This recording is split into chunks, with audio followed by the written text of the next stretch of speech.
Okay, good morning, everyone. So final day of the meeting. Plenty to do though, but I think we've also got a reasonable amount of time as well to get through what we need to. Ross, anything you'd like to say before we start? Yeah, just one thing, thanks to everyone who showed up to the social last night, and thanks to Leah for organizing it. I think it was nice to get together and spend some time together after a couple of years where we weren't able to do that at the end of the year. And good location. I think everyone had a good time. So thanks again to Leah. Maybe a quick round of applause for Leah for organizing. Apologies to the participants online who couldn't join for that, but it was a good time.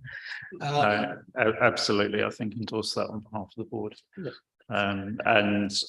Anybody that has looked at their email and or possibly their LinkedIn will see that the press release announcing the positioning on sustainability reporting is now out there, and I've just posted on LinkedIn this morning, so have a look out for that, and please do spread the news as far as possible. But also thanks very much to all the members for really helpful input, and I think the not only in terms of the original discussion, but also I think in terms of shaping what's gone out on social media. So thank you very much for that. Okay, Ross, anything else? Yes, so in terms of today's agenda, obviously we covered off presentation of financial statements yesterday. So at this morning's session, we'll be looking through the updates and approvals for the ED on leases, conceptual framework chapter, PP&E, as well as a little bit of drafting related to deemed cost for measurement. So we'll work through those items this morning and hopefully get to a vote on the three that are up for approval. In those sessions, we are intending to focus on the substantive points of discussion, not detailed drafting within the meeting. We do have the editorial groups, and we will be spending quite a bit of time on the editorial process after the board. So if it's drafting and preference issues, please send those to the editorial group and the staff, and we'll work through them. We are looking to focus on the points of principle that need to be discussed in the meeting today. And with that, and then after that session, we'll have the program technical director's report discussion. Depending on where we get on the approvals, we'll talk about the work program in 2023. Great. Okay. Thanks, Ross. So I think without more ado, Dave, over to you. So as Ross mentioned, what we'll do this morning is we'll go through the changes that staff have made to the documents to reflect instructions that were made earlier in the week. We'll start the day off with measurement. We'll go through, highlight the way forward, what we've done to date and what we plan to do in 2023. And then what we'll do is we'll go through the changes that relate to deemed cost. There were other instructions related to measurement, but when I went through them, they were largely editorial. And I wanted to make sure that we at least started on the right foot on deemed cost and the changes we were proposing there. Then we'll go into approval of conceptual framework. We'll bring John up and we'll go through any comments that members have to make sure we reflected everything appropriately. The same thing for property, plant, and equipment, and then we'll wrap up with leases. So with regards to measurement, I updated the September timeline that was prepared, and what I tried to illustrate on this timeline is that the December 22, which is the second line from the left. The board's reviewed the final pronouncement at this December 22 meeting. So there's still editorials to put through and the minor instructions that came from the board and then deemed costs, but you've been through the core document as of this meeting. What I wanted to highlight at the very bottom was the amendments to other IPSAS, and what the amendments to other IPSAS covers that the board's reviewed so far are the impacts of initial measurement, the fair value appendice, historical cost appendice, and cost of fulfillment. And my understanding of what we discussed on Tuesday is that after the planned approval in March of 2023, we would then take the opportunity to see how the COV appendix and the COV guidance that was developed, how that applied to other IPSAS. So what I've reflected on this timeline is starting March 2023, we allocate resources to working through that. And I put drafting group review, but that might actually be we might bring the task force back. I don't know what the best way forward is, but The dark blue line should maybe just be an indication that staff will have support in moving through that. Thanks, Dave. So we'll go in a minute into what that work might comprise. I think it's probably from a communications point of view, actually what that next application phase would be about is actually that really gives us a new tool in the box.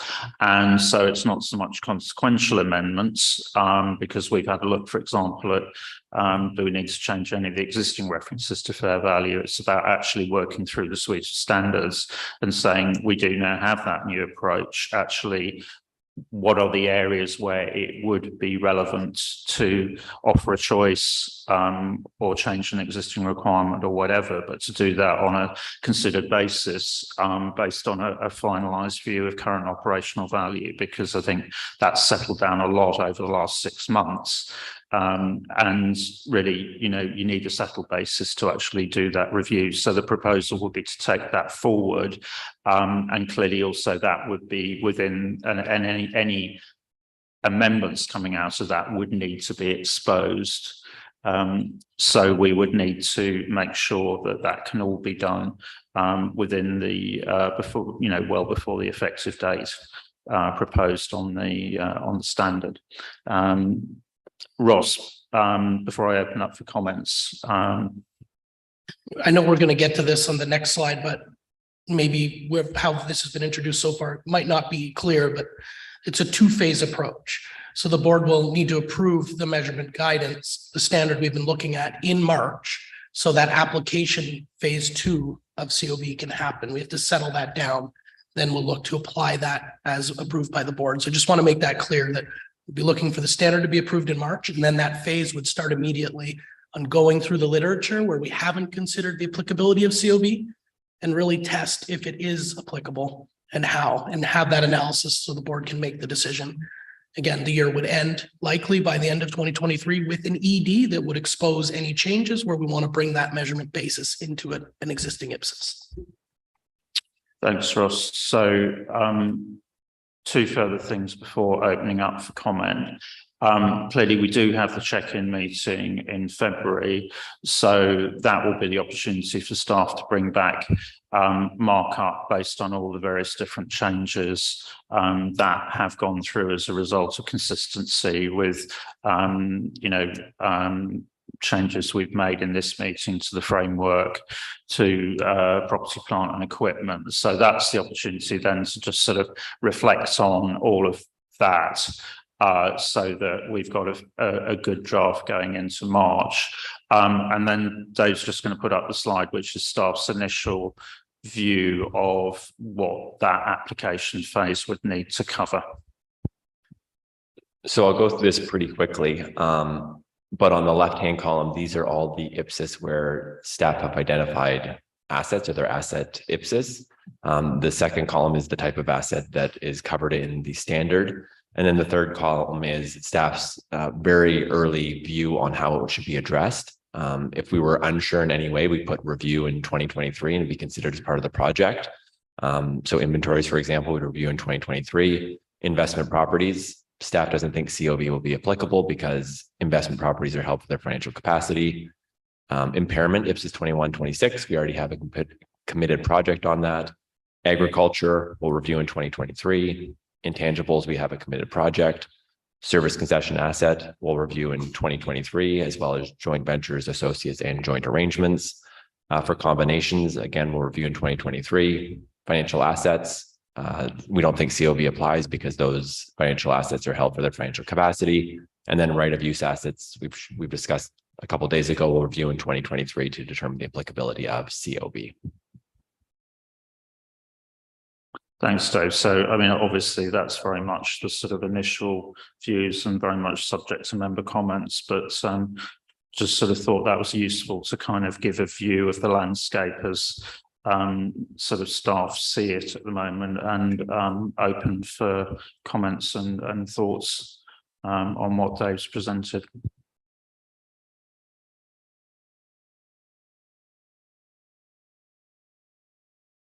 So I'll kick us off. Thank you, and thanks to staff for pulling this together, because I think it's quite helpful for us to get that broad overview here. Just one sort of observation, just looking at that, and it's where we note the 2 committed projects.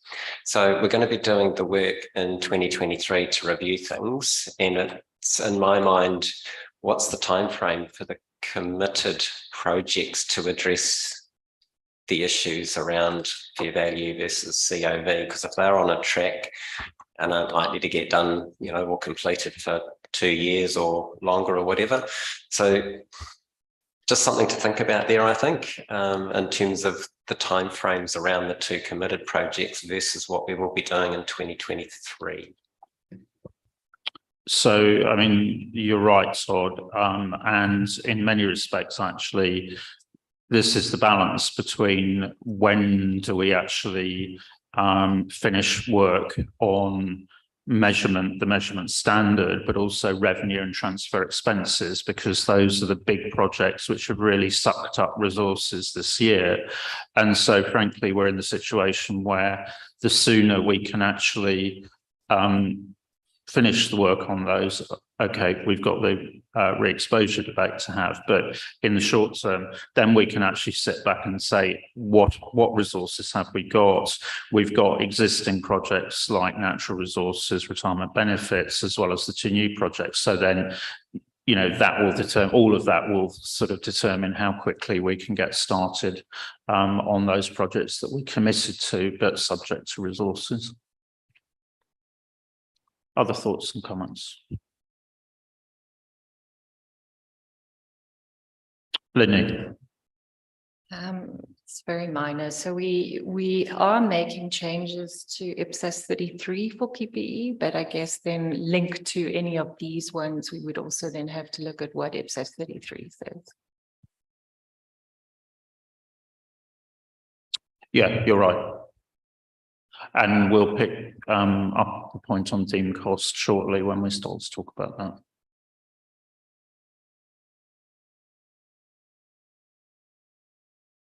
Oh, Abdullah. Thank you, Chair. I had 2 comments. One is covered by Lindy's comment, and the second one, can we do expedite the approval for February check-in meeting instead of March? Then that way, since we finalized all the principles, and we can clean up the plate and have more time for other projects for March. Thanks, Abdullah. I mean, I think it kind of comes back to how do we handle the process, and actually whether, you know, we haven't sort of done major approvals in check-ins. Ross. Yeah, I feel a little bit hesitant to do the actual approval, but I think the plan very clearly is that we're through all the major drafting changes, all the review, and we'd literally just be going to a vote in March. We wouldn't be having long debates.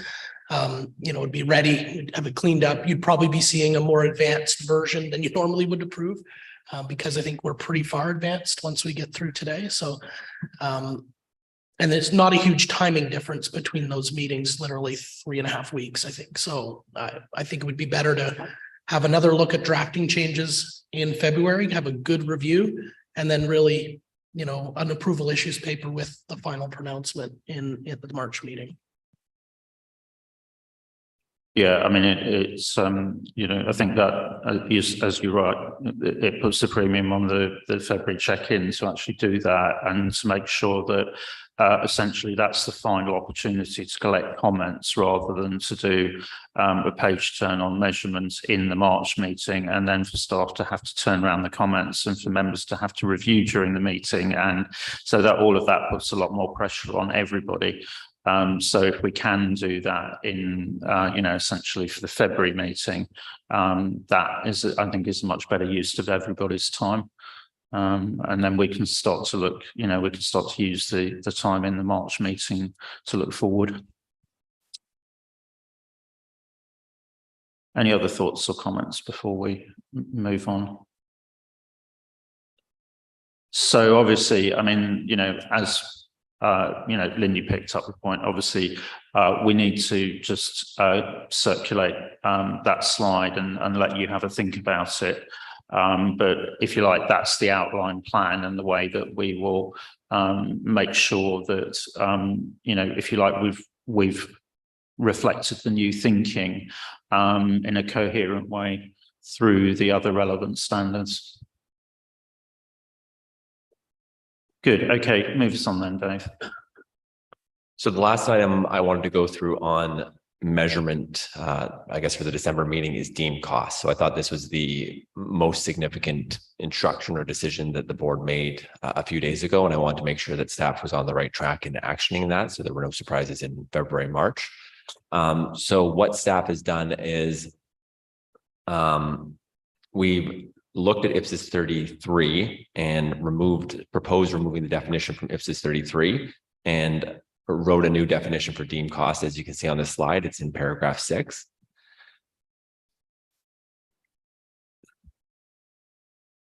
Oh, sorry, Leah, can you, thank you. So the new deemed cost definition, the big reason why we changed this is we wanted to allow for not only fair value to be used on initial recognition of non-exchange transaction or transactions where the transaction price is not appropriate, but we also want to allow current operational value. So that's why the definition has been updated. And as a result of that, we propose changes to the initial measurement section in IPSAS measurement. We propose changes to other IPSAS 23, which is revenue, and IPSAS 33. And then I'd say I've started work on BCs. I think I'll need to work with the drafting group to make these more robust, but I've started talking with members to try and make sure that I'm fleshing that out appropriately. So I think really what staff are looking for is sort of comments from members, but hopefully confirmation that that's now moving in the right direction, consistent with the discussions that we've had. So that, you know, we wanted to make sure members had an opportunity for a first look at that, because that will be the direction of travel, if you like, and we don't want to have to unwind it later if, you know, anybody's got real concerns over that broad direction. You know, clearly it needs thinking through in more detail, but anyway. So any thoughts, reactions to those, if you like, that proposed direction of travel? Yeah, Claudia. Thank you. I'm totally agree with the direction. I'm only a little bit, I couldn't really understood how it's drafted. Now, we have a paragraph regarding measurement of assets on initial recognition, where we're talking about non-exchange transactions,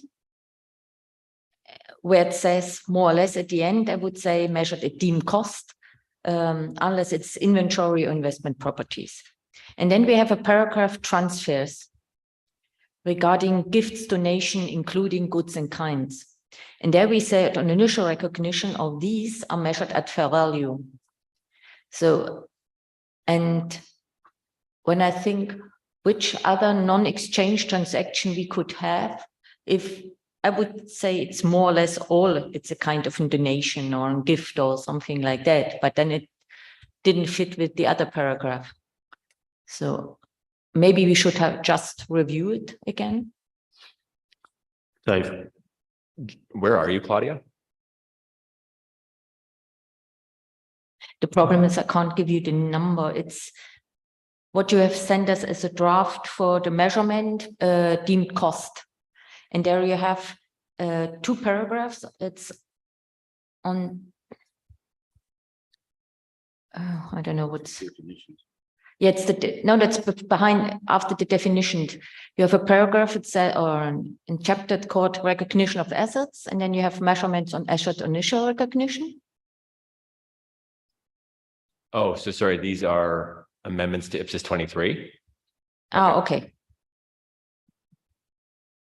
Couldn't see it. I missed it part. Okay, that's so it's amendment to IPSAS 23. And then I'm wondering, when we say that the assets are measured at deemed costs, So to received assets at deemed cost. And then we have transfers. There we said if it's a gift or donation or in goods in kind, then we measure at them at fair value. That's the next page.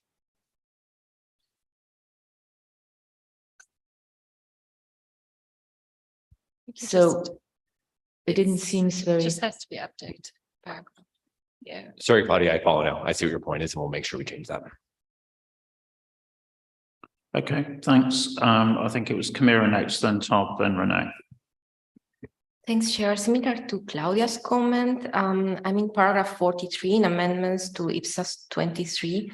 I think for non-exchange transactions, instead of saying fair value, we should set current value, because the main difficulties in practice is that sometimes the governments receive donations where they do not know what the fair value is, and then they should be able to apply then the current operational value. So I think it should be consistent, because if we are saying in other standards that the deemed cost is the current value, and so then we should always offer both options.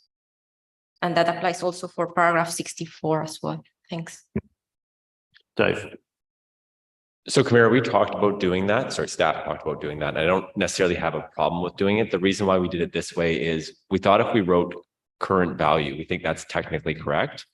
We thought it was less useful for an individual reading IPSASB 23 because they would read current value and then have to go back to another IPSASB to know whether they can use fair value or current operational value. So that's why we were more explicit. But I don't think there's a technical reason not to go the route that you're proposing. We just thought it was better for, or more useful for readers of IPSASB 23.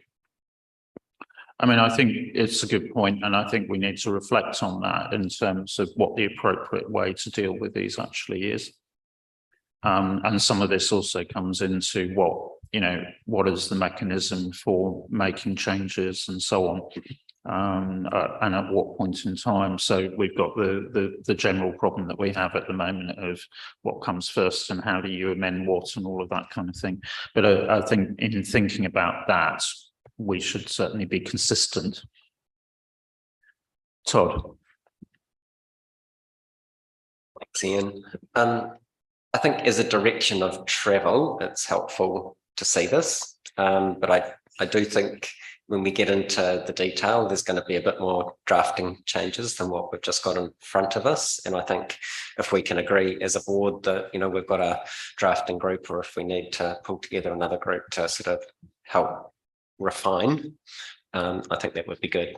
But one thing that I think it could be helpful for us to land perhaps today is the definition of deemed cost, so that we're all at least comfortable that will then drive some of these other changes. In looking at that definition, I do wonder whether we want to reference deemed costs being a current value as opposed to an amount, so be a little bit more specific. And a transaction price is always going to be at the measurement date, so it doesn't seem like we need at the measurement date as part of the definition. But if we could try and at least provide some direction around the definition today, that will help, I think, in terms of then what we do.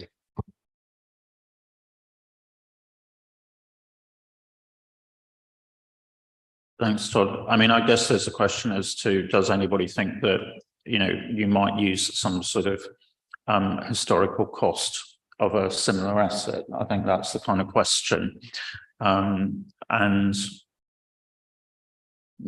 I think that the question is actually, is anybody concerned about that? So I'm just checking rather than saying we should. Yeah. But and that's important, because when you read further down here, we are pretty much defining deemed cost as COV or fair value, which are both current measures. So that's why I'm thinking, if we've defined it that way in here, let's be a bit more explicit in the definition, because it'll link a lot better to talk about current value in the definition, because that will then be the way that we describe it further below. And I think it is important that we land this here if we're going to want to approve in March, because this could become a sticking point otherwise, which is why I raised it. Well, I mean, I'm quite happy if other members want to express their views. I mean, I was going to take a series of comments, so if people can make the comment they were going to make and also give some reaction to that proposed definition, that would be helpful. So I think I had Renee, then Liang, Patricia, Kimera, and Scott. Thanks, Chair. Just reacting to your question on concerns about using the amount, or if there could be an entity that uses a historical cost. I've seen in practice that in some situations where an entity is receiving a donation from a foreign government or whatever, they might ask them to provide with a copy of the invoice, even if that was not the transaction price, because that they received that for free. They have a copy of the invoice, and the invoice would be like the historical cost. So there could be such situations as well. That's why I would personally agree leaving the definition as it's proposed right now. Okay, can I go to Renee next, please? Yes, thank you. I also agree with the direction of this, generally speaking, but I do think there will be some editorial changes to make. One question I have is the way the approach that we're taking in paragraph 43. I think deemed cost right now in this first phase only applies to PP&E. So because we're excluding the others, right? Because we haven't looked at them yet, at those other assets, which we will do later in 2023. So yesterday when I was reviewing it, I was trying to get the list complete. You refer to IPSAS 12, 16, but you don't to 31. And there may be others. So instead of using that approach to say what it excludes, you could write paragraph 43 to have it explicitly referring to IPSAS, the new IPSAS on PP&E, because we run the risk of not being complete here or having a very long list. So I think it's the way that we do it. It's just the way we frame, but the direction is a good one. Thank you. I mean, I think the immediate direction is what we've done with deemed costs is we've clarified it as a concept, and it is more broadly applicable than just in PP&E, which is, I think, is why staff are trying to actually think it through. So, yeah, we might need, there might be other instances where we need to pick it up, but actually that's why staff were cautioning us during the debate that actually this was more widely applicable. And I think also, in the past, we've kind of used, when we only had really one current value basis, we tended to indicate that through fair value, whereas actually now we have or once IPSAS measurement is finalized, we have an additional option of the sort of entity specific value. So that's why, if you like, that's why I think we need to do this work. And I think we have clarified, I mean, certainly I know it's personally, it's been clarified for me how deemed cost actually does, that concept does spread across. Renee, back to you. Yes, thank you. So I don't think I was clear. What I meant is that we say that it's deemed cost is measured at fair value in IPSAS 12 and 16, but it's incomplete. Deemed cost is measured at fair value elsewhere in IPSAS 31. So I'm just, so it's the way it's drafted, but I agree with the principle. Thank you. Okay, thanks for that clarification. So Liang, and then Patricia and Scott. Thanks, Chair. Actually, my comment also referred to paragraph 43, and because the current drafting looks quite confused to me, and I think we should make it clear that the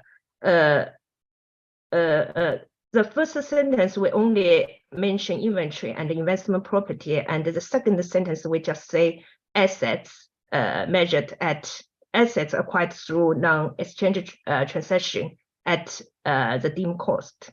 So actually these two sentences are inconsistent. So we should change it. So I think, thanks, Liang. I think in terms of, we accept that there are consequential bits of drafting and so on. The point is actually, and members can, it would be helpful if members can email staff sooner rather than later to let them know where they have concerns. But the point is actually, can we move ahead with this sort of approach? So that's really what we're looking for. So I'm going to carry on taking comments, but just to say that once we've reached the end of the round of comments, I will ask for a show of hands on whether members are actually content to move in this way. And then you will get an opportunity to have a look at what's actually been done in working this up in the February check-in.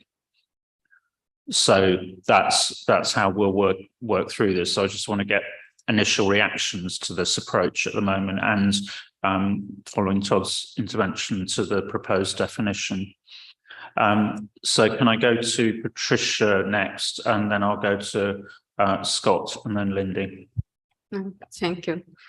I agree with the general direction, but I agree that it needs to make some changes in the text. But I agree that it's important to relate the deemed cost with current value. But when I analyze the text, for me it's not clear.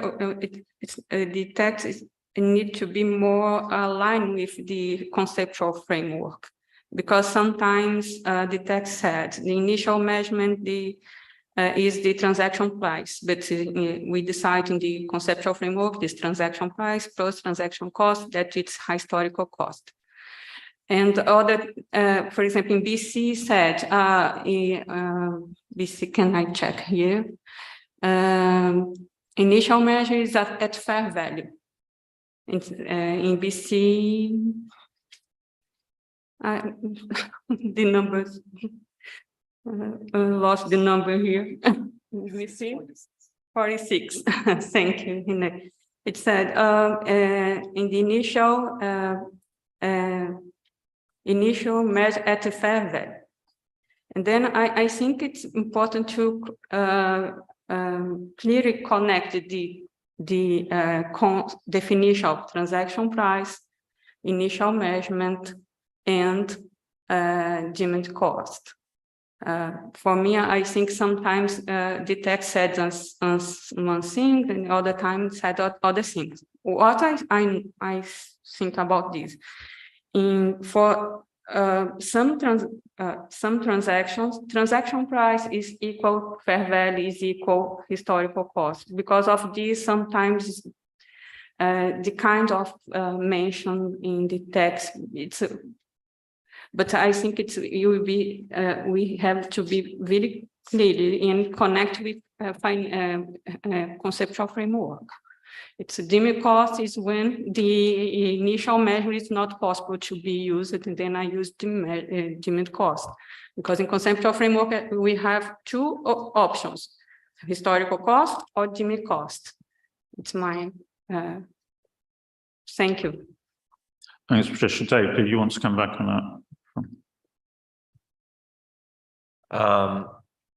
I guess I've taken notes, Patricia, and I'll go back and make sure that I think it's appropriate to link it better with the conceptual framework. So we'll make sure we do that with the drafting group when we talk to them probably mid-January. Thanks, Dave. Scott, and then Lindy. Thank you, Chair. Just following up, responding to Todd's question about paragraphs. I guess I'm asking a question. Sometimes less words are better than more words. And so do we really need to even say it's an amount used? Why isn't deemed cost a surrogate for transaction price? I don't know if that gets around Todd's question or not, but sometimes you can make it clearer by or providing options by eliminating how we want to characterize it. Just a thought. Yep, I think less is always more. So, Lindy, thanks, Scott. Thank you very much. So firstly, I agree with what staff is proposing on 43, because I think that's what we have agreed yesterday and today. So the second sentence is saying for PP&E assets, you use deemed cost if it's non-exchange. And we're saying for other assets that we haven't yet assessed, we're using fair value. So that's essentially what this paragraph is saying. So I support that because we haven't done the work on the rest.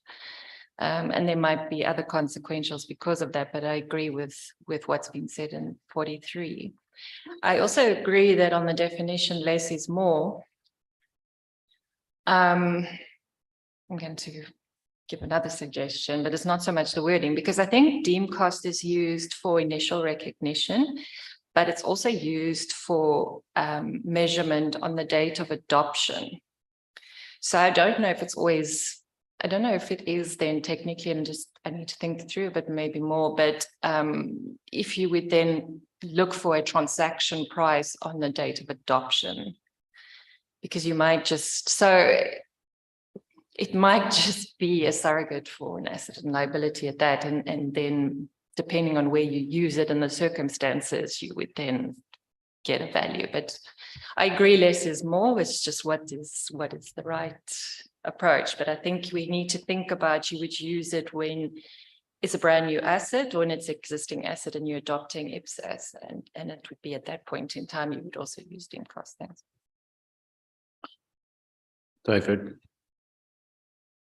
Thanks, Ian. Just, I mean, Lindy's right in a way, but I just wanted to point out that under IPSAS 33, as it is currently written, if you are in the transition period, you can measure your asset using deemed cost if you've got to at any point in those 3 years. So it isn't actually, you know, at a particular date. So I think there's, you know, there's the matter of the definition. There's also the matter of the guidance that goes with implementing that definition. So I think broadly, I'm hearing support for a definition which is, you know, deemed cost is a surrogate for transaction price at the measurement date, although subject to the point that Patricia made about making sure that we've worked it through in terms of consistency with what the new chapter of the framework will say on that. So we just need to, but if people are content to move forward broadly on that, you know, that definition is subject to further work. Now, I think there is a further question, which is, I think, goes back to Todd's original question, which is actually, is that always a current value? I think, you know, in a sense, Kamira's point actually is how you determine the value, which would be a current value, essentially. So I think it's the guidance that goes with this, and I think we should see that before we then loop back on any debate about putting current value in the definition. So I think if we move forward, proposition is we move forward with deemed cost as a surrogate for transaction price at the measurement date, subject to seeing the drafting and subject to consistency with the new chapter of the framework. Is everyone okay with that? And then it will come back in February, and we can have a look at a more worked up version of this, because I think we need to see that worked up version, rather than sort of debate further conceptually at this stage.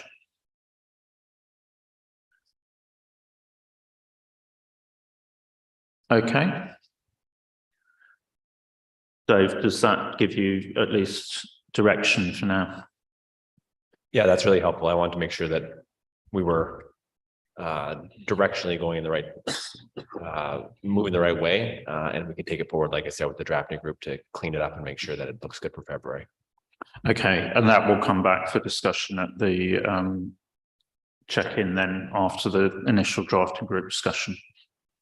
Okay, good.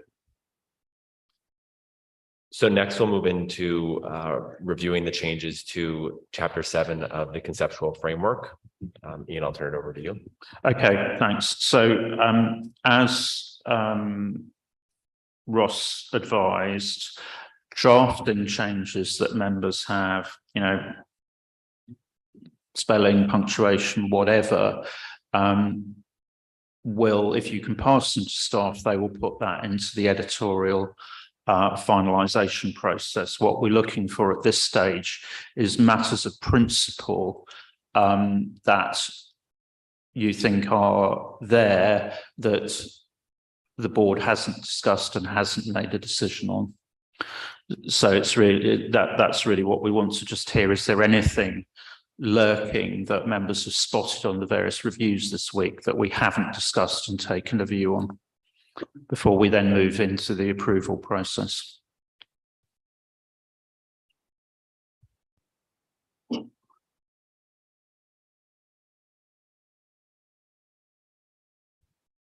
Okay, so not seeing any flags raised on that. So take us into the approval process, please.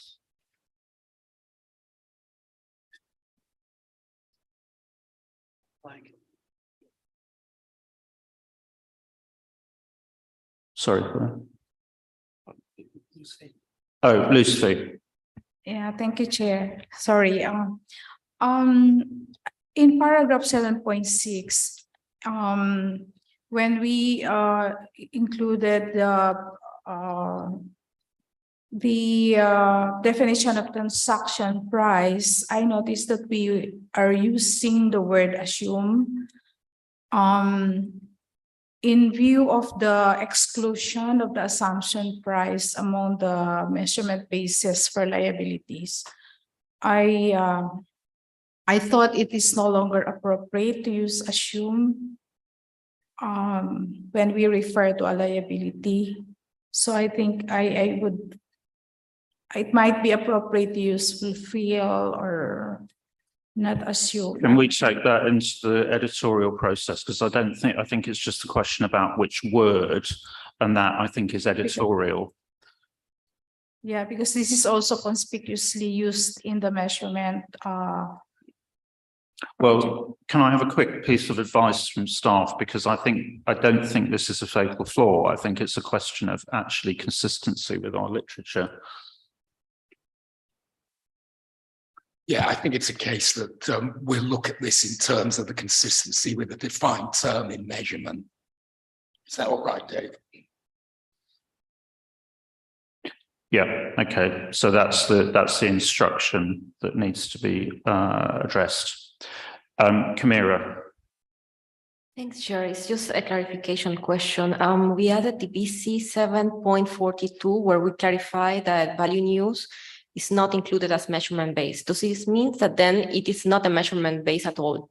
So that is what we are saying. We are not saying that it becomes a measurement technique or not. We are just saying nowadays with the new framework, it is not a measurement base. Okay, thanks. Well, we're simply saying that we're not including it as a measurement basis. I don't think we have actually fully considered the issue of whether or not it is a measurement basis. And there are different views on that. I think the wording in 742 is a statement, but it doesn't go any deeper than that, and I don't think we should. Okay. So I think with that, we move into the approval process.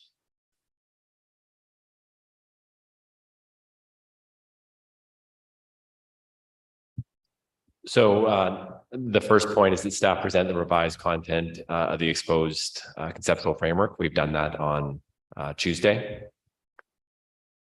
The second is the IPSASB program and technical director advised the IPSASB on whether due process has been followed. Due process has been followed. Next, we go to the IPSASB to confirm whether or not it's satisfied whether due process has been followed effectively.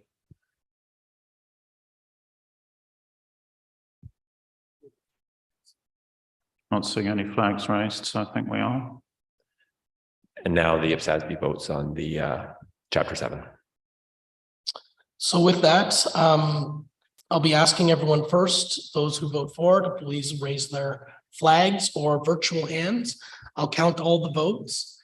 Then I'll go to voting against, then I'll go to abstentions if we don't have 18. So just because it's a little bit complicated with in the room and online, just might take a minute or two. So those who vote to approve the standard, please raise your hand or your flag.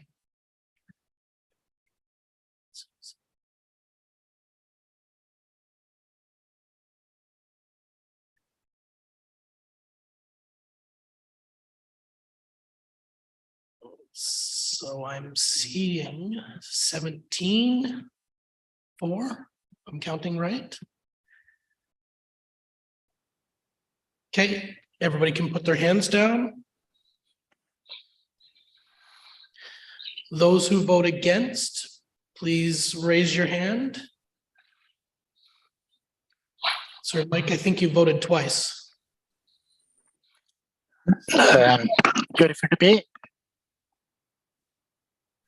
So you're voting against, Ajit? Yes, yeah. I'm voting against because of the view I expressed in March. I didn't vote, decided against it. So I think that is a view that I had let into that the COV concept was the COV on relation to COV concept. So I thought that the COV concept was applied because the fair value was not applicable to the public sector is a thought that was had. But I can give the views that I have in writing to you in relation to that. So the decision was made in March, so I didn't want to raise the issue subsequently. So the process then will be that Ajit has the right to have his views recorded in the minutes. So Ajit, if you can work with staff on a summary of what you just said, then we can include that in the minutes along with the voting record. And just to be clear for everybody, when we're approving a final pronouncement in due process, if you vote against, you're allowed to express a dissenting view, which is captured in the minutes. It's an option, you don't have to, but you do have the right to do that. So we will work with Ajit to summarize his view and put it in the minutes as a dissenting view and the one vote against. So with that, there's no need to go to abstentions because we have 18 members who have registered their view on this. So thank you very much. The chapter has been approved.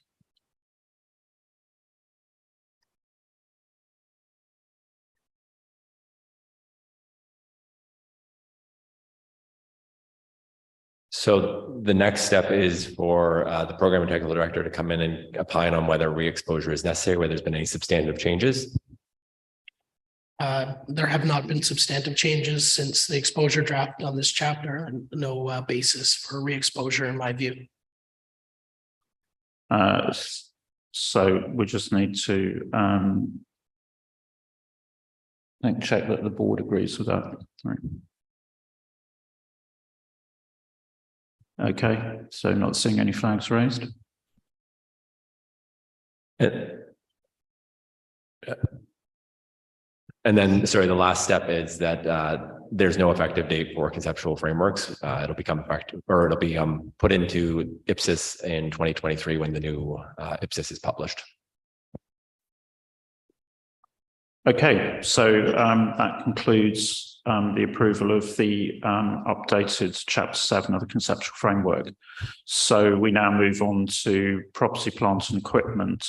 And again, this has been through the board's review at the start of the week. The drafting group did a lot of work on Tuesday evening to implement the board's comments and instructions, and then did a subsequent review of the staff's implementation of those before the version that came round to you. So it's been through a number of iterations since you last saw this.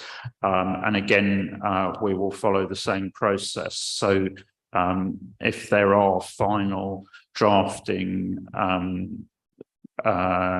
spelling corrections, punctuation, etc., that will get taken up in the editorial process. And just to be clear, the editorial process for this document, as well as the new Chapter 7 of the framework, will go on, as well as looking at the changes to the measurement draft as well. So it will all be done as a package to make sure that we have consistency. So again, if I can ask if there are any fatal flaw points that members want to bring up at this stage. Yeah, Claudia. Thank you. Our property, plant and equipment standard based on ISS 16, and we have paragraph 64 modified. And now we have a diversion from ISS 16. In ISS 16, we have a reference to the disposal of item of property, plant and equipment when they're disposed, we have a reference to the revenue standard, to IFRS 15, which was in a formal proposal before we haven't changed it. And now we refer to IPSAS 44. And I would like to understand why we use a different approach than the IFRS have done. Sorry, Claudia. So there was a shuffling of movement. So paragraph 64 that was there was moved to 68, but it hasn't changed. And then what it was done to that paragraph up above was to expand it. So paragraph 64 that it reads now used to be a 65. So pretty much 64, if you look at 68, it was moved down. It hasn't been changed from what it was in IAS 16.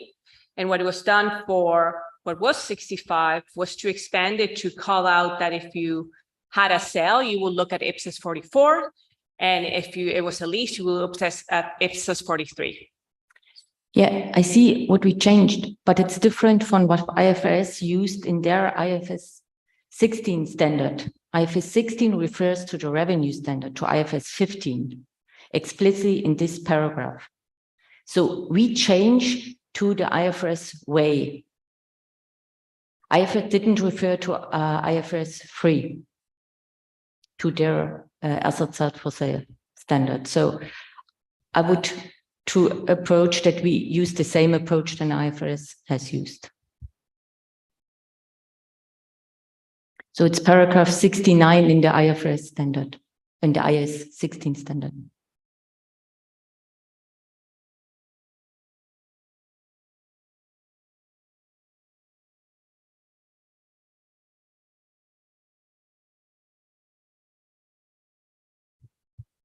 Yes, so the thought was when we make that change. I'm trying.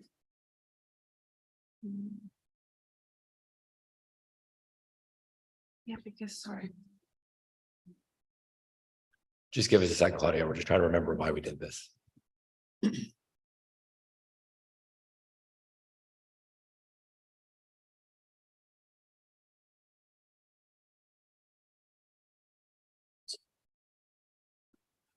My suggestion would be that we approve subject to resolution of that issue, because it clearly is something that needs to be worried through.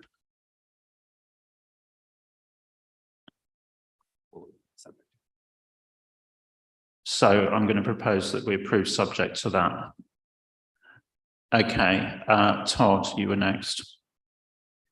Thanks, Ian. And it was just sort of on a standing back, reflecting on what's drafted, that I make this comment, and we've now reflected current value quite consistently through the standard.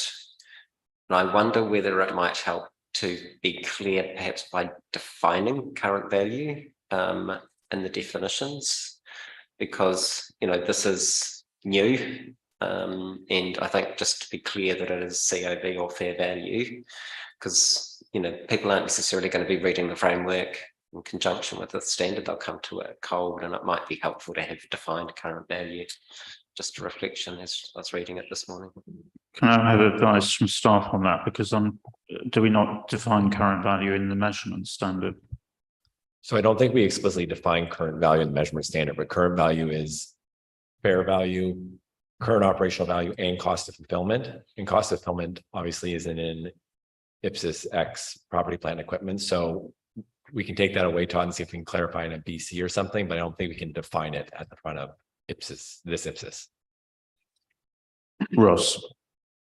I take your point, Todd, but I think if you read the standard, there's no lack of clarity on what current value is in the standard. So I can see the point at technical perspective, but I think maybe introducing more trouble than we need to without adding much clarity. Okay, Camira. Thanks, Chair. Well, I think we have reached a good stage with these standards. So I think the additional implementation guidance, the new disclosure requirements for heritage, so it will be a really good contribution in the public sector. Nevertheless, I have some concerns I would like to raise. So first of all, is in paragraph 27, as I already mentioned in previous meetings, we are removing the option of choosing COV or fair value as measurement basis. And it's based on the primary objective. So if the so now the decision is based if it's held for operational capacity or financial capacity. Going back to ED 78 in SMC2, we explicitly asked our constituents whether they wanted to maintain an option, and the majority of them said that yes, they wanted to maintain the option to decide between COV or fair value.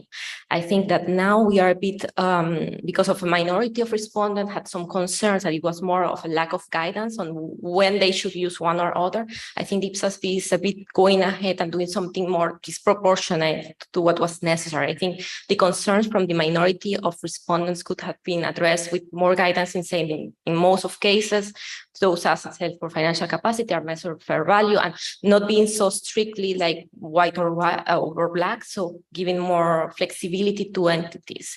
So this is one of my main concerns, because the people could question us why, if the respondents said that they wanted to have an option, why is the IPSASB deciding against the votation? Then why did we ask the constituents in the first place if we are doing something against without justifying it well basis for conclusions? My second concern. Can I just ask Yes. Ross to come back on that? Yes. Kamira, thanks. Yeah, thanks, Kamira, for sharing your concern. And I can tell you that we spent a lot of time looking at the responses on this. And just to be clear, we never take the responses as a numbers exercise.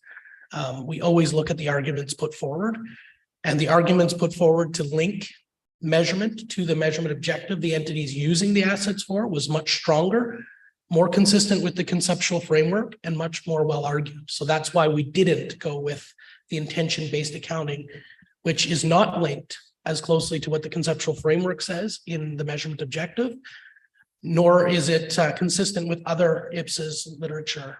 I use financial instruments, IPSAS 41 as an example, where moving away from previous IPSAS 29, they moved away from intentions-based financial instruments accounting to link it more to the objective you're holding the issue. So I think take the concern that there were some constituents who wanted that objectivity to select their measurement basis, but it was clear in the deliberations that the arguments were better to take that out.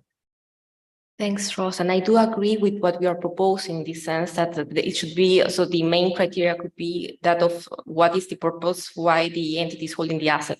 But we should not close completely the door that said, and in 100% of cases that is the case, because we are even facing that situation now with the amendments to other IPSAS. So we have perhaps, I don't know, a service concessionaire asset measured at fair value when it's held for operational capacity. So it's something that is already causing problems in our standard setting. So I agree with the direction the board has taken, but we cannot be so rule-based. So we should be a bit general in most of cases. So that is my concern on that. The second concern relates to paragraph 28, when we are saying that the change in the objective for which an entity holds an item or part of an item is basically making appropriate change in the measurement base. I think that is incentivizing entities to change measurement base just because of how they are using the asset.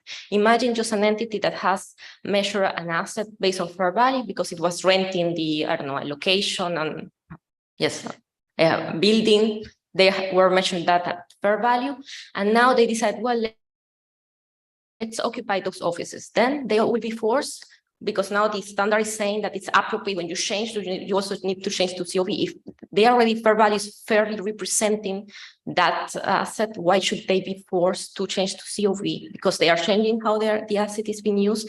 So it's questionable. And also because these changes in measurement basis are costly. We know how costly is revaluation to do in public sector. That's why there is a preference for historical cost, because it's very costly to hire an evaluator to do that. And we should avoid or trying to incentivize people to just making this measurement based because of consistency reasons. And my third point. Can I just have Yes. staff advice on the second point, please? I guess it's something that, and I remember having this discussion with the board, I think the board's always very sensitive to the cost benefit of its guidance. In this case, I think it goes back to, and I think Todd articulated well the other day, the narrative that has been created around current operational value versus fair value, and that fair value is used for assets held for the financial capacity, and COV was developed by the board for assets held for their operational capacity. So I think it's appropriate, and I think the board supported this, that it's appropriate to have a change in measurement basis when the use of the asset changes. And they, again, I'm putting words in the board's mouth, but it more appropriately reflects the economics of the transaction when you change the use of the asset to measure it differently. Todd. And we have to remember in PP&E that there is a choice between historical cost or moving to a current value. So it's not like we are forcing constituents to adopt current value in what's sitting here as well. So I think it's important to see it in that context as well. So people, if they look at this, they can make a choice to go with current value and the consequences of going with it. Thanks, Todd. So I think that's where we are. Camilla, Yes. so if you want to raise your third point. Yes, and on that, just a quick reaction. Yes, I am aware that we are making the choice between historical costs. I'm making the point is changing between fair value and COV, especially if they are different. So that is costly, and that is what people will have, the entities will have to do if they change their objective while they are holding the assets.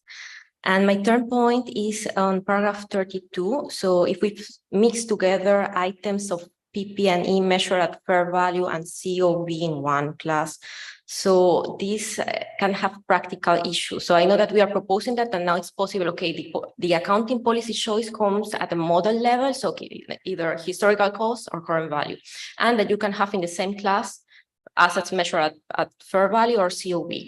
In practice, that could have some issues. First, because in paragraph 32, and that is a paragraph that is already having issues in practice, that is saying that if you revalue one of your items of PP&E, you are forced to revalue all of the assets inside that class. Imagine if you have one class in which you have some assets measured at COV and some in fair value. Then that means if you revalued one at fair value, you need to revalue all of them. So that is even if they are COV because or are in the same class. So that will cause some problems in practice to be applied.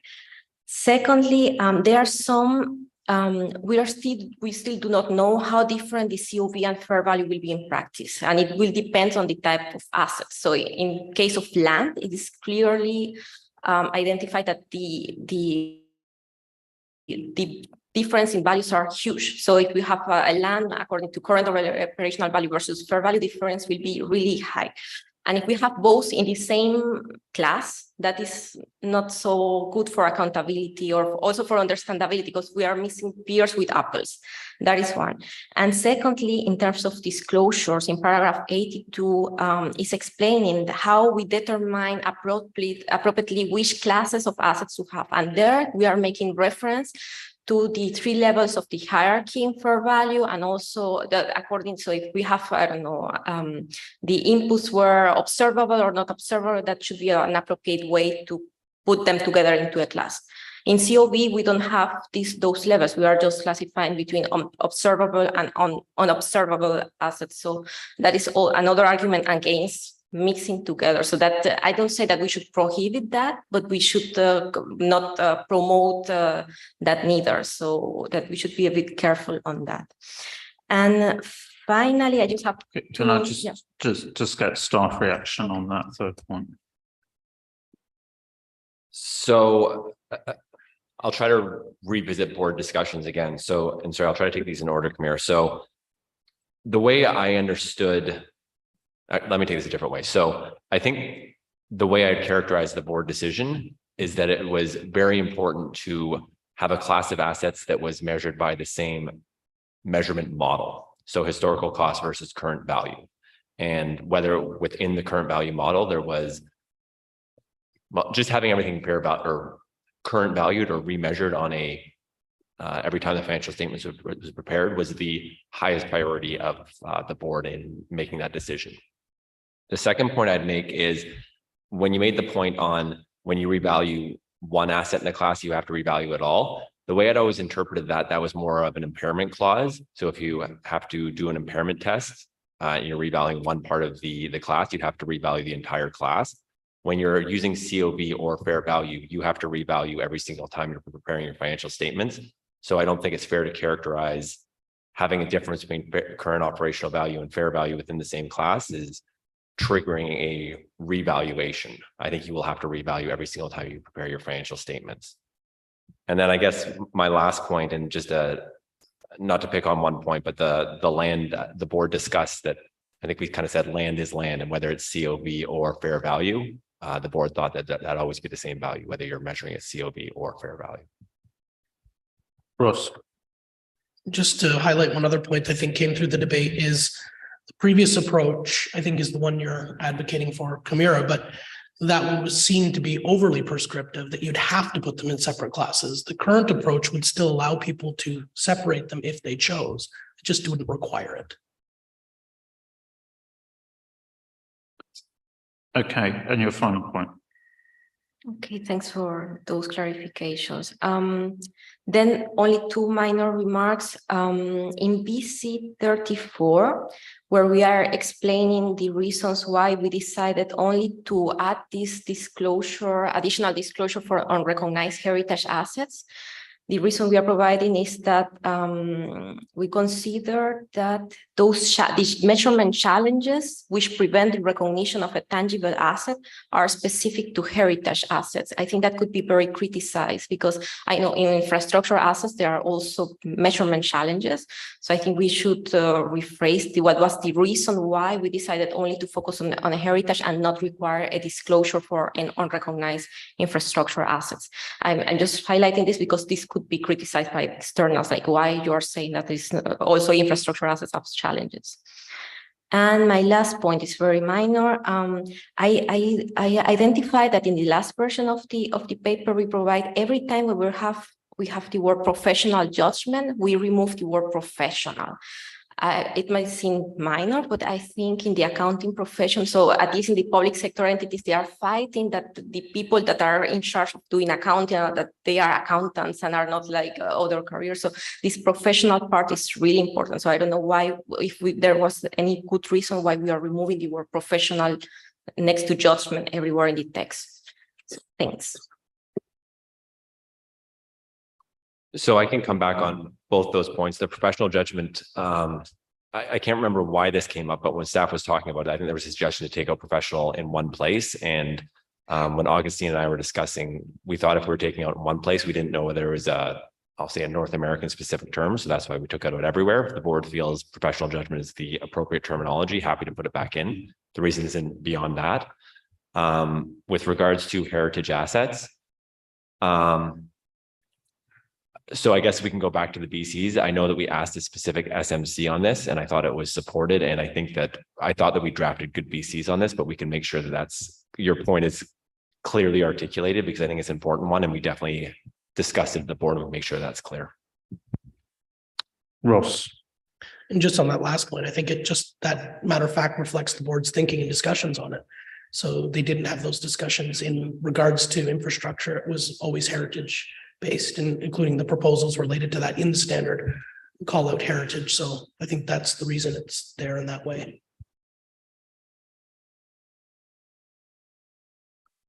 Okay. So I think we're not proposing any changes on that. And I mean, the judgment point, I think we just need to be consistent and actually, I'm not sure it does need qualification, actually. I mean, I can understand the sentiment, but it's a fact that you need to use judgment. Can I go to Patricia, please? Thank you. I have the same concern with Camila about the class, because the paragraph 34 said that a class of property, plant, and equipment is a group of assets of a similar nature or function. I think it is strange to have in the same class assets held for operational capacities and held for financial capacity. I think it's there are consequences in terms of the requirement, for example, for disclosure. My concern is the same. But in relation the changes in the last change, I have a comment in relation to paragraph 33. Can I check it?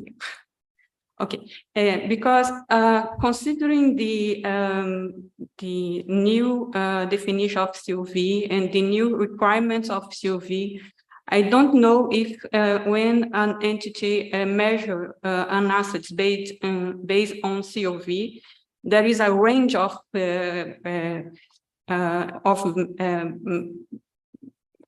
measurements. I'm not sure if this paragraph is applicable for fair value and COV. Maybe it's only about fair value. It's my, considering the new definitions, the principles, the requirements about COV, I think the measure of COV does not require a range of measures and to identify if there is some variability of the measurements. It's only to check because I'm not sure about this. The other. Sorry, can I have a staff reaction on that before we move on to your next point? I mean, so first to react on the class, 34 gives you guidance as to how to determine the classes, but at the end, the entity has to apply judgment on how many classes need to be determined. When I think of land, if you use them for a different purpose, or if you consider there's the additional granularity, that judgment the entity will need to apply for their specific circumstances. So I don't think the standard is looking to be prescriptive on the amount of classes, rather to be guidance to be applied by the entity. In regards to the disclosure, there's an additional level that it suggests based on the different inputs, like being like level 1, level 2, or level 3, that might require further granularity at a disclosure stage. And I think this is a point that you had brought up earlier, saying that if I'm trying to analyze that value and I go to the accounting policy section and I understand how fair value or COV is measured, how can I understand the number later on if there wasn't granularity? But the entity at that point will need to determine that the classes that I have created for a disclosure, should I have to break them down further? And that particular paragraph 82 also will point out that the reader should be able to still reconcile to what you present on the financial statements. So I think it's telling you the minimum, and then the entity has to determine how further granularity is needed. On the point of 33, I was not sure. I don't know if they've. Well, I think on that one, that's something that will come into the review of IPSAS 21, but primarily impairment. You know, that's non-cash assets, and therefore it would apply to COV. There's no reason why you shouldn't review for impairment. You know, because you could have valued it and then some accident could have happened which would impair it during the year, and there would be an indicator of impairment, and therefore you should actually consider that impairment. So I think factually that paragraph is right as it stands, and clearly we've already said we're going to review the guidance in IPSAS 21. So I just kind of wanted to come back on paragraph 34 quickly, because I think to Ross's point, this is one of the reasons why the IPSASB decided that paragraph 34 tells you how you should determine your class of property, plant, and equipment. And they didn't think it was appropriate to later on have another paragraph adding more guidance on how to determine your class of property, plant, and equipment based on your measurement basis. So to your point, Patricia, the nature and function will drive that. And that might mean you, based on nature and function, you might not have fair value and current operational value of assets in the same class, but the board didn't want to have contradictory paragraphs telling you how to determine your class of property, plant, and equipment. Yes, in my view, it's so different assets, and because ask some different approach, for example, in terms of measurement. And the assumptions of fair value and assumptions of COV are very different for include the same assets in the same class? It is my question here. I mean, I think basically we've had that debate and I think the board's already come to a view. So I don't think we can take that point any further. Okay. Okay. My suggestion in paragraph 8.1, what was changed in this version is include the 8.1.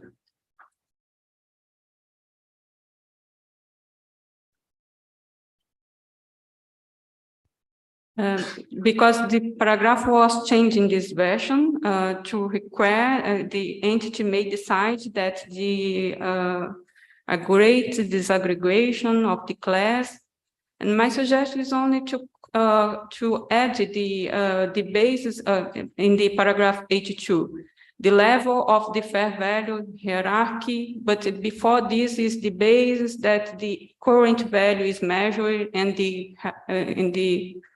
considering the basis of the assets is measured as one point of the decision of the entity, considering the modification in paragraph 8.1. No? Yes, can I try explaining all the way?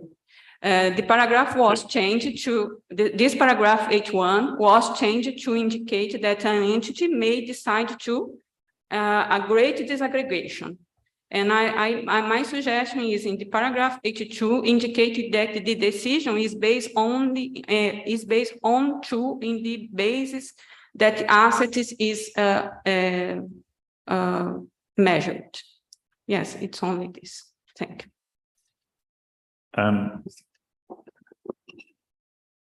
So just to clarify, would your suggestion be right now 82 reads that if you have different levels, the observability of them, we call out that further classes may be needed. And are you looking to go up one level and say that if you were to have different measurement bases, you should break them down? Yes, because in this stage of considering the decision, we can have in the same class the assets measured based on CUV and the assets measured on fair value. Then my suggestion is in the indication of the decision about the disaggregation, indicate that the basis is one of the criteria to disaggregate to. Yes, it's my suggestion.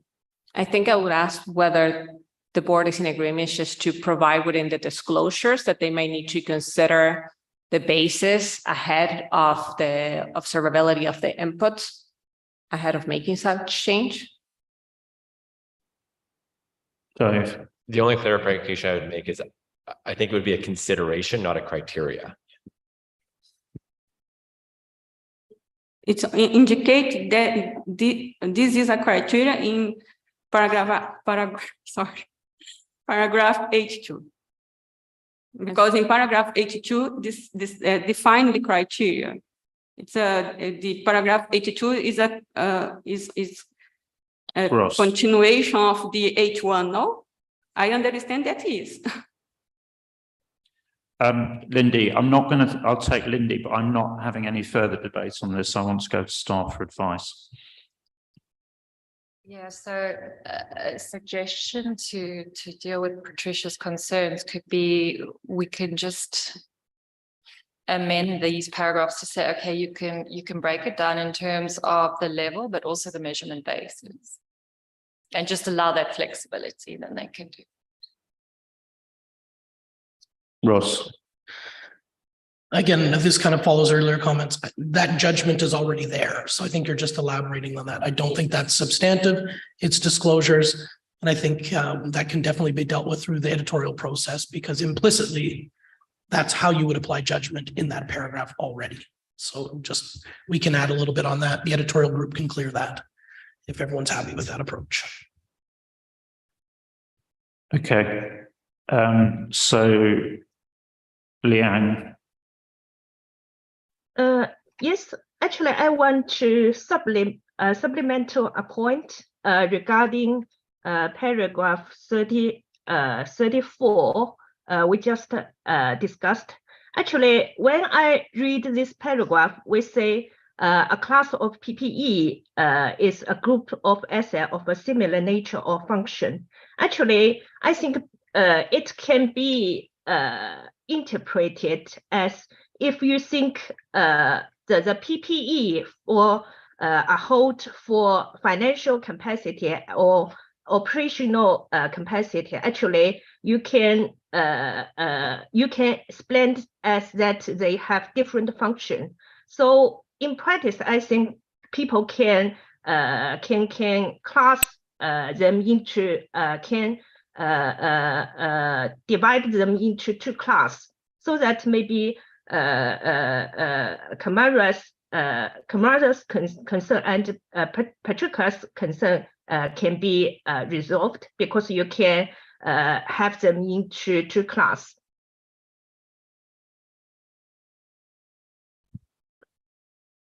Yeah, Liang, I think that's a good observation. I think that's right. I think that, I don't know, probably in practice, your COV and fair value probably aren't going to be in the same class based on 34, but the board didn't want to require a split based on the measurement basis.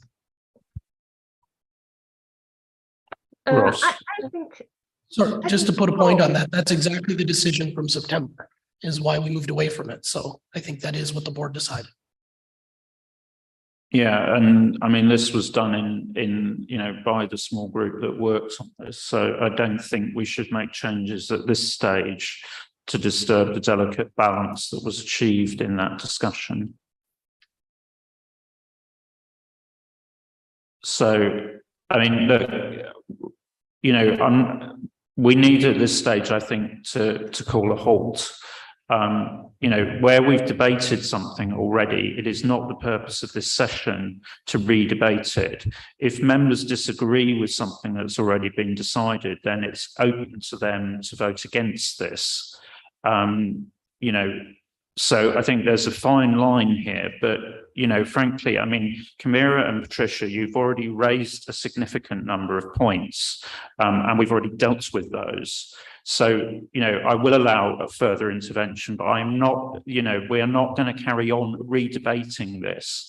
I am going to move us through into the voting process. So, I will take your interventions, but as I say, if we've already debated something and the board has already decided it, we are not going to re-debate now. So, Patricia, final comment. Thank you. It's not about the same point.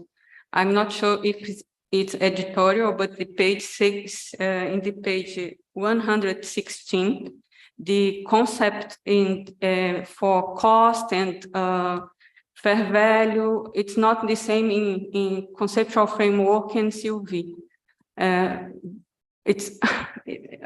I'm not sure it's its own editorial.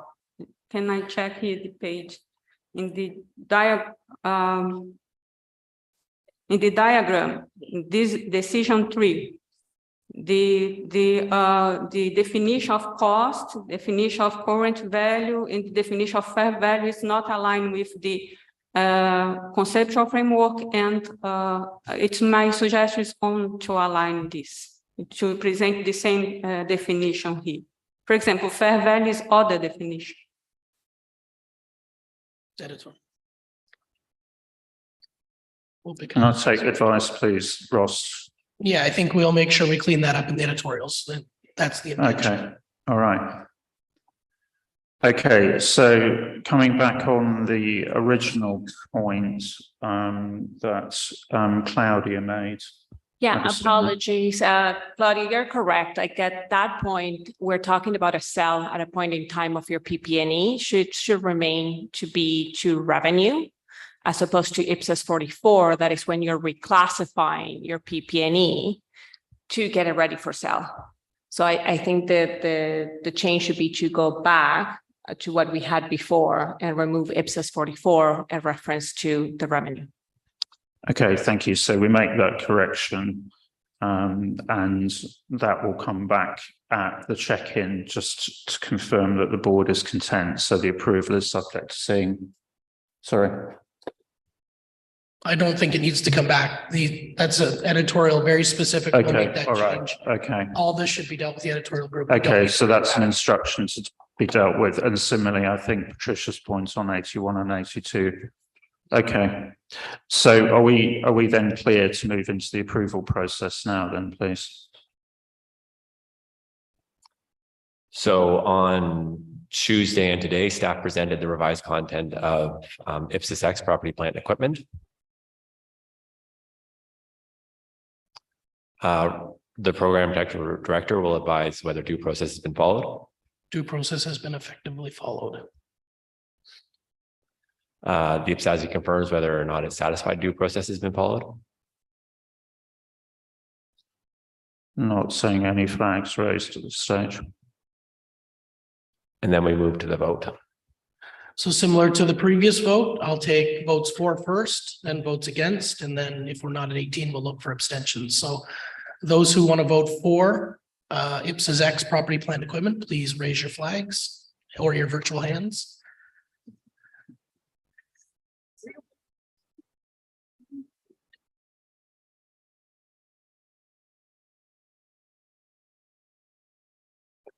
So I have 16 votes for.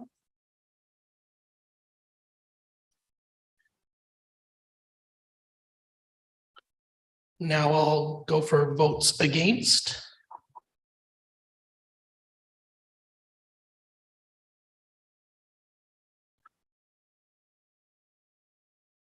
So did I get 2 votes against? I got Kamira and Mike. I saw up voting against. Is that correct? No? Okay. No. It's just a delay in lowering the hand. Okay, thanks, Mike, for confirming.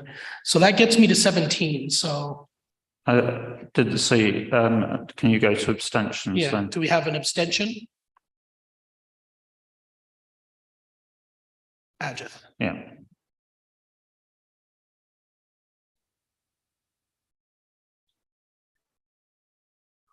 And just to confirm again, Kamira, we're happy to work with you to put a dissenting view in the minutes. So just to note that. Thank you. IPSASB is approved. Thank you, staff, and thank you, members, for all the input on that.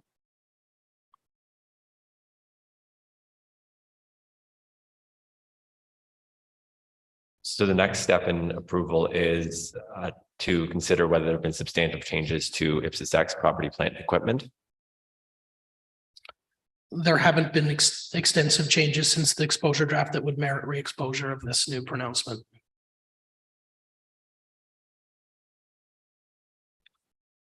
I think board's content with that recommendation.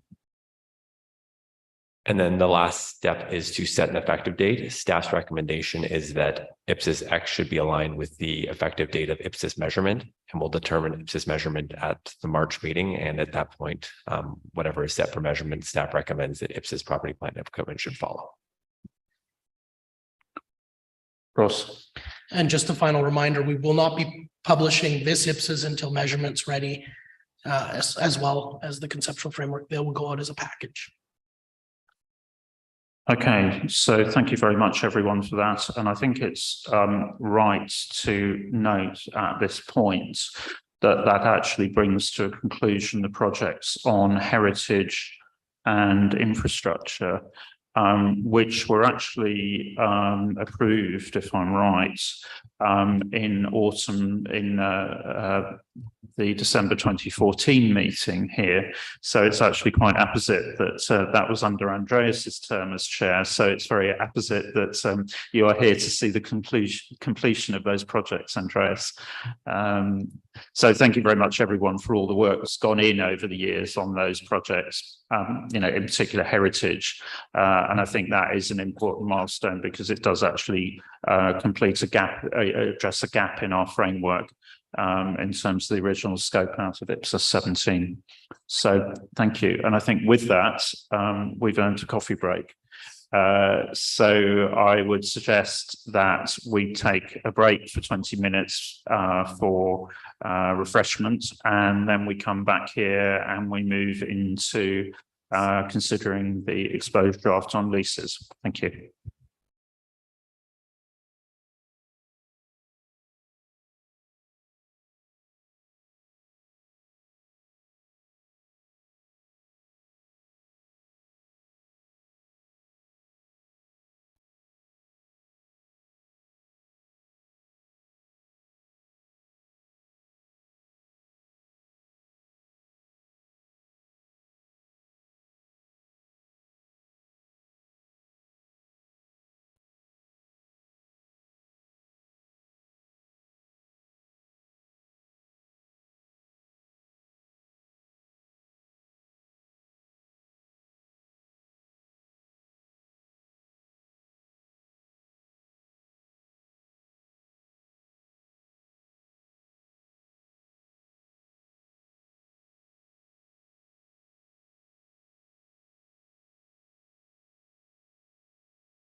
Okay, so we'll now move into the session on leases, and the plan will be that we'll walk through and pick up the comments that have come through in terms of the review of the updated draft. I know a lot of work's been done in the intervening period since we last saw this, so thank you very much to everybody who's input to that. I think, João, you wanted to say a few words before we start the main session. I'd like to thank you, all the board members and technical advisors that gave editorial suggestions and to the paper that you have in front of review for approval this morning. And I'd like to have to say a special words to Anthony from New Zealand and Andrew for taking the time yesterday to meet with me, and we had almost all afternoon discussing the changes. So I'm really happy for having you. And you are definitely making my life easier being here in front of the board. So I have no more than words of gratitude to you, and thank you once again. Yeah.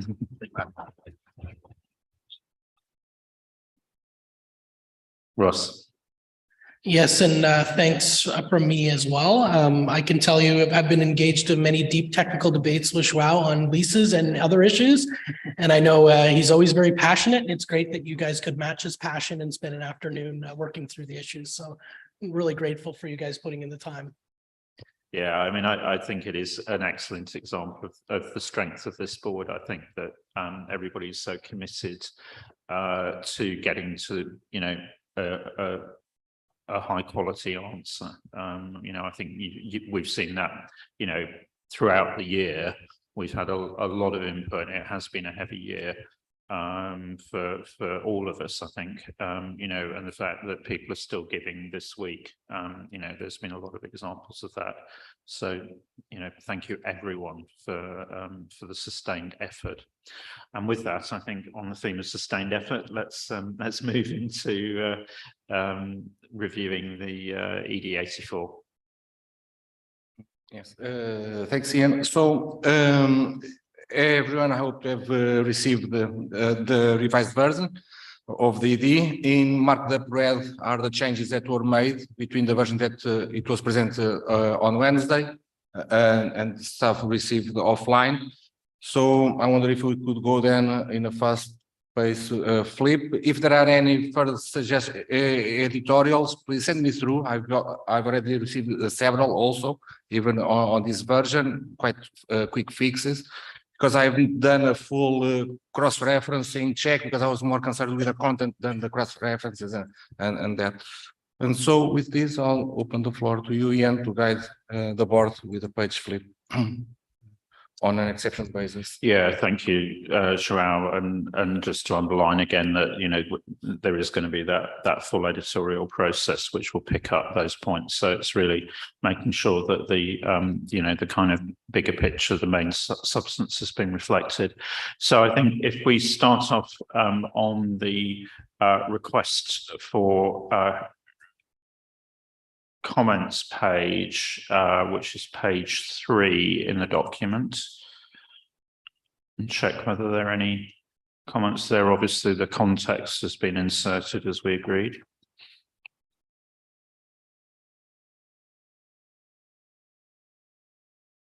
Yeah, Patricia. Thank you. I think it was possible to include in phrase or paragraph to connect the RFI and the objective of the ED, because I think the objective of the second phase is different of the objective of the ED. It's only to connect. Thank you. Okay. Yeah, I mean, I think that communication is really important, and obviously it goes to the feedback statement as well that we talked through the other day. Okay, we move on to page 4. Todd. Thanks, Ian. And my comment, this is, I think, the first time that I came across the issue, so I'll raise it now. We have come up with this term market rates based on current use.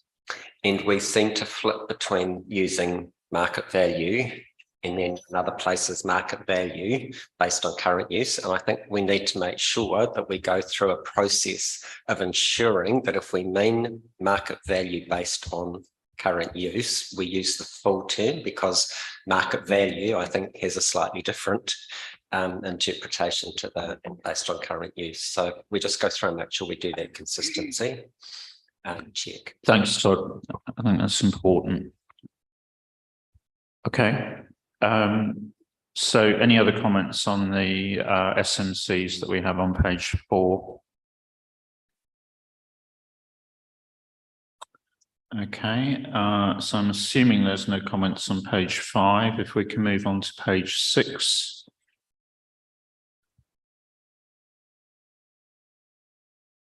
And then we're on page 7.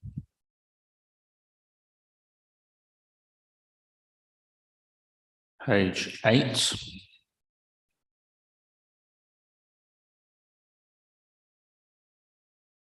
Page 9.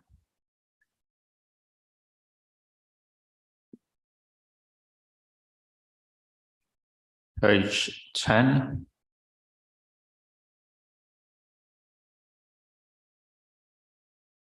Page 11.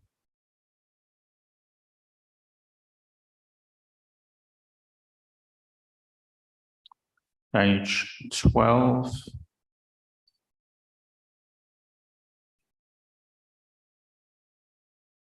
Page 13.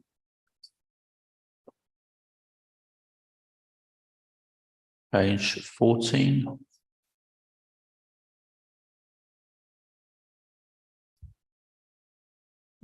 Page 15. Yeah, Todd.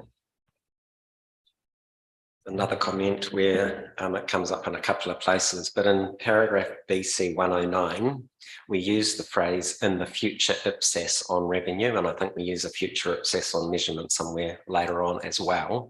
I think we have to be very careful in a BC that we describe where we're at in the process. So we've done some thinking as part of the project on revenue, but talking about a future IPSAS on revenue is getting a little bit ahead of ourselves, because, you know, the board hasn't voted on that IPSAS on revenue yet. So I think it's an important point that we need to be careful with the language we use around this. Yeah, I mean, we've obviously met that in 1 or 2 places, haven't we? Lynn, are you on that? And then might go to Ross as well. Yeah, just occurs to me on BC 109, you could just take the words out in the future IPSAS on revenue. You don't actually need those words in there. It still hangs together without that. I don't know if that works everywhere. We can check that, but I think we could take that as an editorial if board members are happy with that. Ross. Just say we note that as specific points to review in the editorials to make sure we come up to something the editorial group. Yeah, okay, thanks. On the wording. Yeah, another logjam issue. Okay. Right. So then we're on page 16. Page 17. Page 18. Page 19.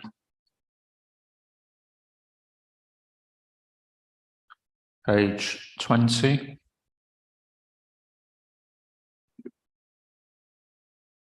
Page 21.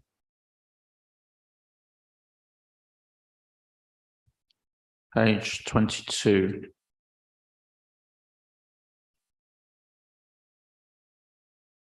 Page 23. Page 24. Page 25. Page 26. Page 27. Page 28.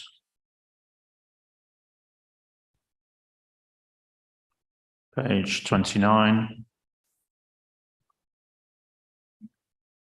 Page 30. Page 31. Page 32. Page 33. Page 34. Page 35.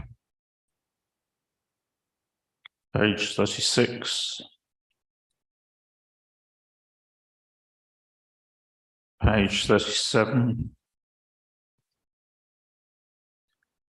Page 38. And with that, we are through the walkthrough. Okay. So, João, to you. Thanks to the board for this page flip. So after this, so the next step is the formal approval of exposure draft 84 for publication, and with this I hand over to Ross to manage the voting process. Thank you. Thanks, João.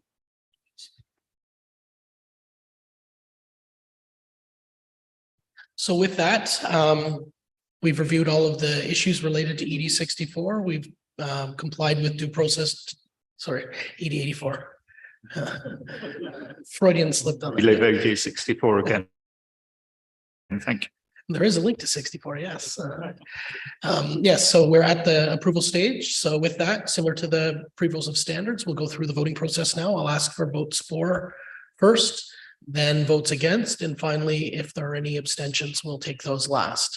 So with that, I'll ask those online to raise your virtual hand if you vote for. If you're in the room, please just raise your real hand. So those voting for, please raise your hand.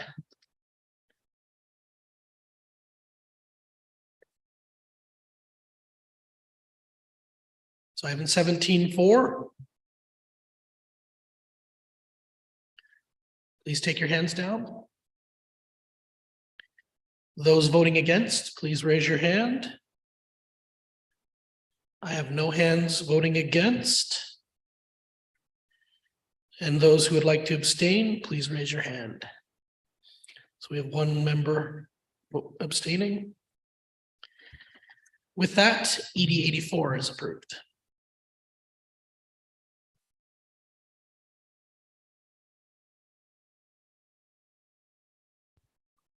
So well done, João, and thank you very much as well to the task force. You know, it's a very tricky set of issues here. So thank you very much for all of the work on that and for everybody that's input to it. Yeah, so I'd like to thank my task force, the chair, Lynn, Claudia, and Andrew, Abdullah, and for their, let's say, precious work in supporting me throughout this year. And so my thanks is to all of you, and it is kind of a teamwork that we are here having this ED approved for publication. Thank you. Thank you, Lynn. Thank you.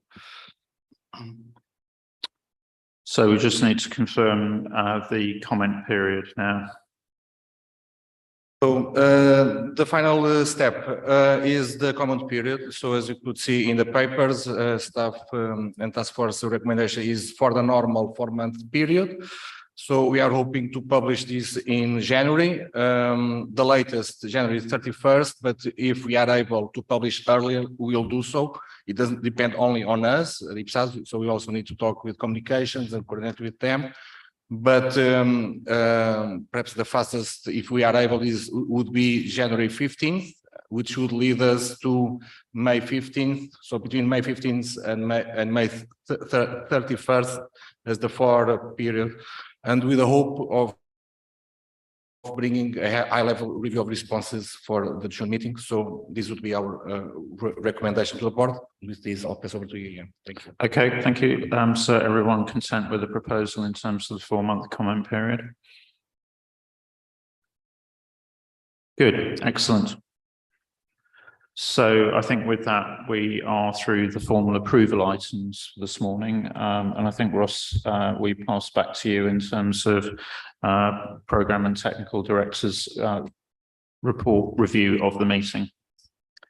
Yes, thank you. And there's a couple slides that we'll have.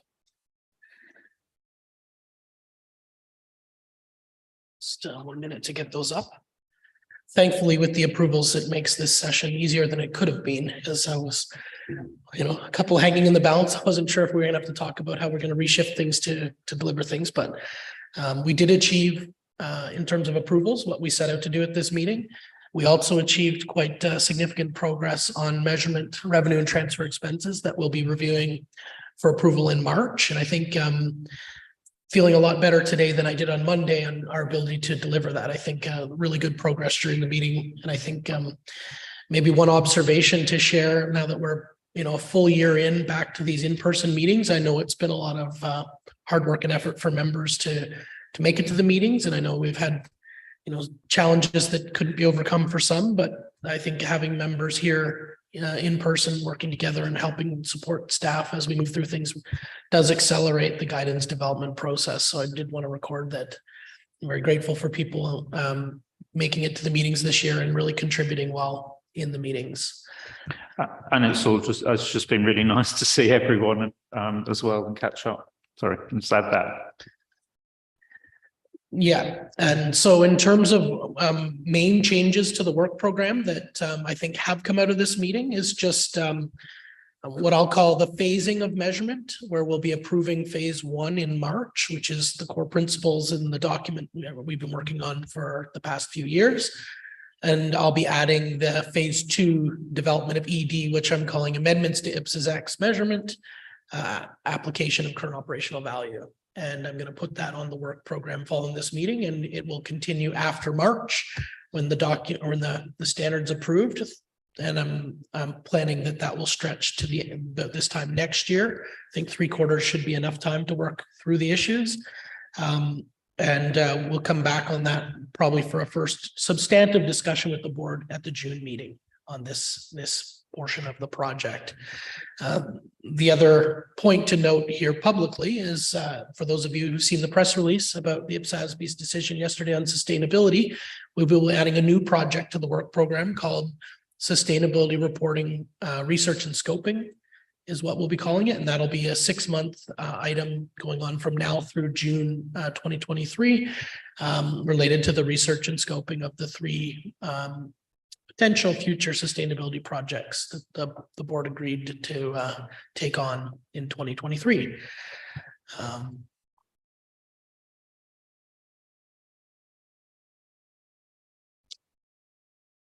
Sorry, Lindy. Thank you. Minor question. So usually after these meetings, you also announce the approvals, etc. So then do we say that we've approved PPE and it's subject and it will be released? So just to understand the communication as well as how and when you would communicate on the phase 2 ED. So my intention is that we capture this in the e-news that will be going out early next week. And then that stays on our website so people can see the key points of principle coming out of the board meeting. So under measurement, I think we would talk about both phase 1 and phase 2. I think that's the main issue here. And the planned approval of phase 1 in March 2023. And on sustainability reporting, we'll have a box on that highlights the addition of the research and scoping. I'll also, when we put the work program on the website and it's updated, I'll get some social media out supporting the update of the work program too, just to highlight it. Thanks, Ross. Claudia. Thank you. Sorry. I'm wondering what we are doing with the already existing or approved projects or regarding the current operational value of IPSAS 33, intangible assets 31, and impairment 21, where we have on your slide before, where we said this was already on our agenda, and now we only take or add to our work program the phase 2 approach, and maybe we should have an answer next meeting. Let us log that one, because I think those are a little bit bigger projects. So the question is whether we're going to be able to cover the COV application issues in those particular projects. So will they commence in time, or will we have to do that through this phase 2 project? I think we just need a little bit more time to think that through. So maybe we'll come back to you on that in March.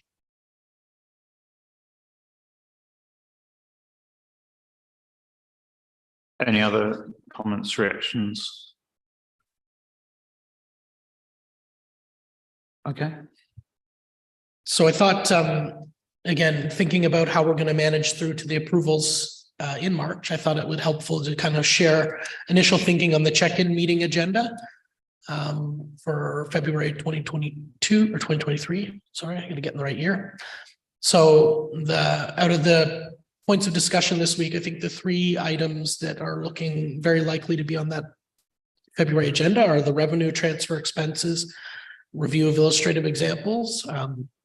Again, that's obviously contingent on whether we can get them all developed through the drafting group and in a place to be reviewed at that meeting. So, that's the aim, but we've got a lot to do there, and we're planning to get on that as soon as we can.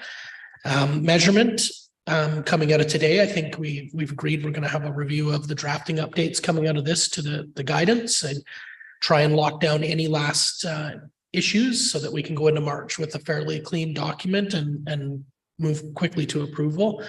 And just to note, I think that'll be important in terms of having the space to finalize revenue and transfer expenses as well. So, I think we've got enough agenda time to get through everything we plan to in March. That being said, we're going to have to be pretty diligent in how we use it. And at the conceptual framework, considering further issues and or drafting changes related to the next stage conceptual framework project that we started discussing at this meeting in the responses. So we'll come back to members on the actual agenda early in the year, but just thought it'd be useful to kind of share what we were thinking as it kind of became clear throughout the week that this is probably the best use of that 3-hour session. Thank you. Any comments? Any comments?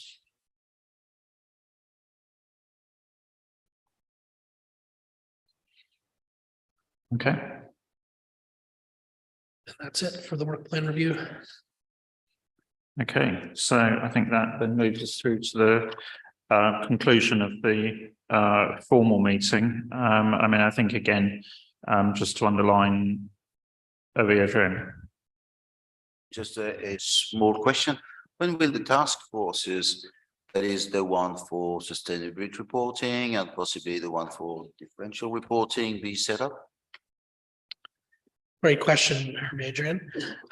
So we'll likely start communicating on the task forces early in the new year. So by mid-January, we've got a few ideas and we've talked to a few people to kind of start to get things in place. But I think now that we've got through this meeting, we'll start working on formalizing that, reaching out to people and making sure those are in place. So yes, we're on it, but probably the communication will come in January. Yeah, and the other feature obviously is that we have 3 new board members joining us. So, we want to involve them as well.